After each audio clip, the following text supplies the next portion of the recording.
I'm being sat on a chair, and then one of the guys started asking me questions. They asked me the usual question: what is your name, your ID number, where do you live, your social media handles. They wanted Facebook, Twitter, Instagram, TikTok. And then the next thing they told me was, we are going to ask you questions, and you're going to answer us. If you don't, first of all, this is not a police station, so they might not find you, so you have to cooperate. And I was like, this was it. So they wanted to know who was funding these protests. And I told them, no one, it's just the youth. There are people who are coming up and buying water. Some people are coming up and buying. Ernest will be joining us shortly. Just briefly recount for us how the experience was for you. Hi, my name is Billy Simani, otherwise known as Crazy Nairobian. Okay, for me, I think, the first guy to be abducted. So for me, it was more of a surprise. We had just come from a successful Thursday maandamano. So on Friday, I was still asleep throughout the day. I just woke up constantly to tweet and go back to sleep. So at 3 p.m., I think it was on 21st June, I had a knock on the door.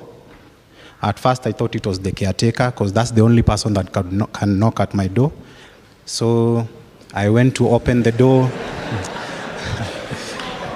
Wengine upiga simu before akuze.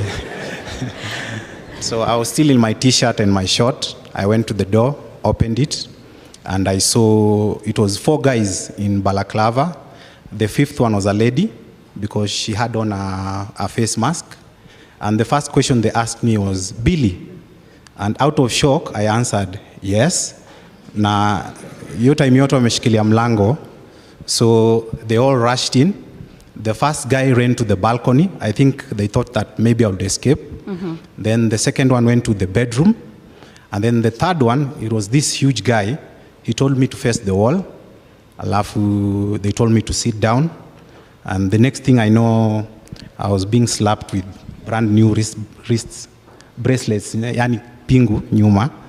Alafu, the other guy went from my laptop and my phone. And then they started interrogating me. First, they asked me to open my phone. They wanted me to unlock my phone, but I refused. And then the whole time I was asking, nimefanya nini? Nataka nijue nimefanya nini? And they silenced me with a few rounds of claps, all of them. Oh, wow. And so nika realize this is not usual, because first of all, I was just tweeting normally. I hadn't done anything wrong. And then the other guy went for my t-shirt, the maandamano t-shirt, it was on my chair.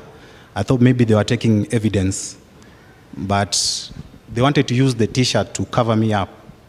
So the whole time I was pleading with them to at least let me put on some pair of trousers, but they refused. And then they asked me the last time, tufungulie simu tafadhali. And I told them, mimi mniambie kwanza mnanishikia nini ndio nijue. They silenced me once again with a few rounds of clap, all of them.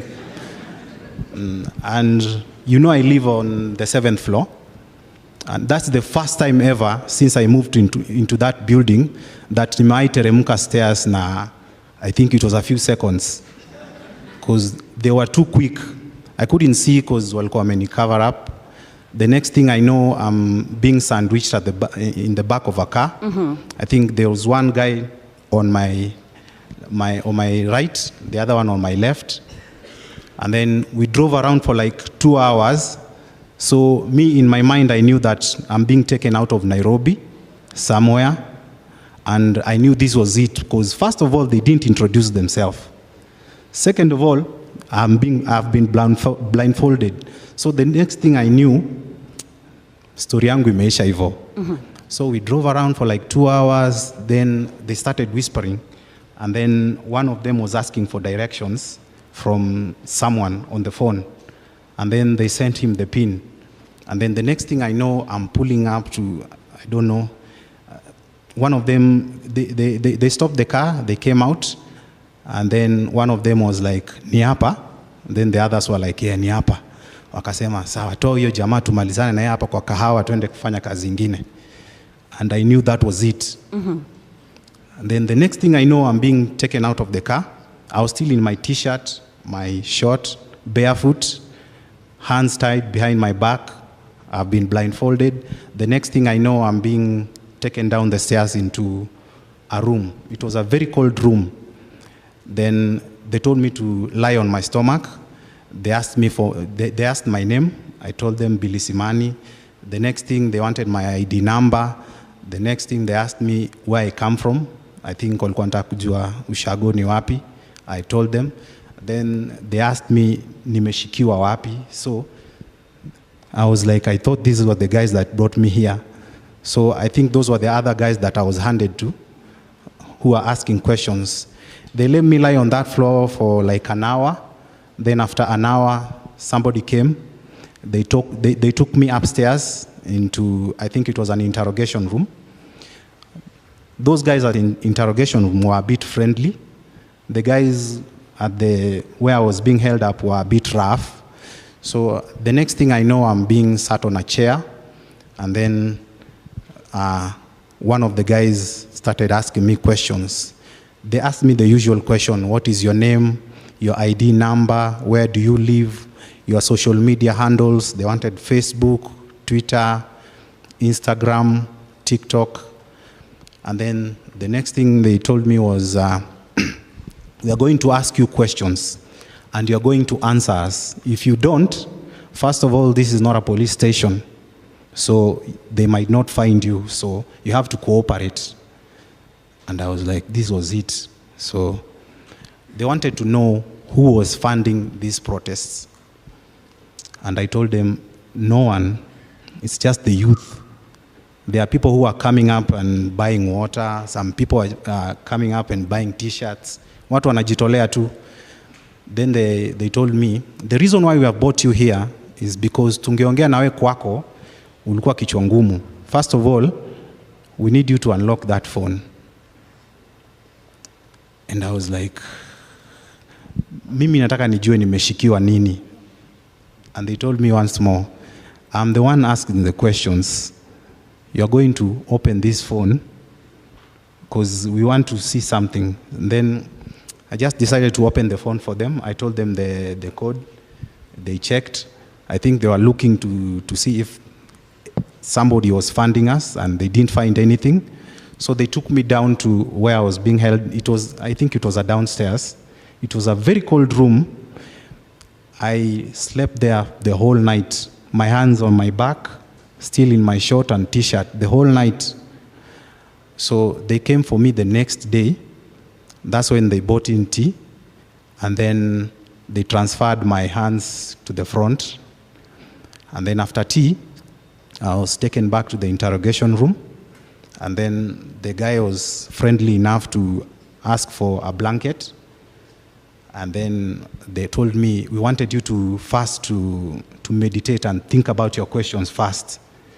So I think now you are ready to cooperate with us and tell us what we want to know. Perhaps, Billy, during the entire time, paint us that experience that you had that entire time, because you're talking of you being slapped at the back, you being tied up, your hands, having to sleep in a cold room the entire night. Just paint us in a minute how that experience was for you. The whole time I was trying to think, what tweet gave me out? Like, what did I say? Because the only thing I know, I was protesting like the rest of my colleagues. So I was wondering why I was brought here. And the whole entire time, I didn't know why I was brought there. Like, I knew this was the end for me. So it was like a psychological warfare, because first of all, they removed the cuffs, the handcuffs, and then they replaced them with, they're called ziplock, and zip ties. And the more I was struggling, the more they were tightening. So my hands were numb. I couldn't sleep the entire time. I was trying to like listen and know where I was, but there was no sound, no nothing. I didn't know if there was anybody in the room. So I wasn't even sure if I was in a police station or what. But I later realized the following day when they transferred the hands to the front, when I had the chance and lifted my blinds, I was in a toilet. I was actually in a toilet. It's a very small toilet. And that's where I was held the whole night.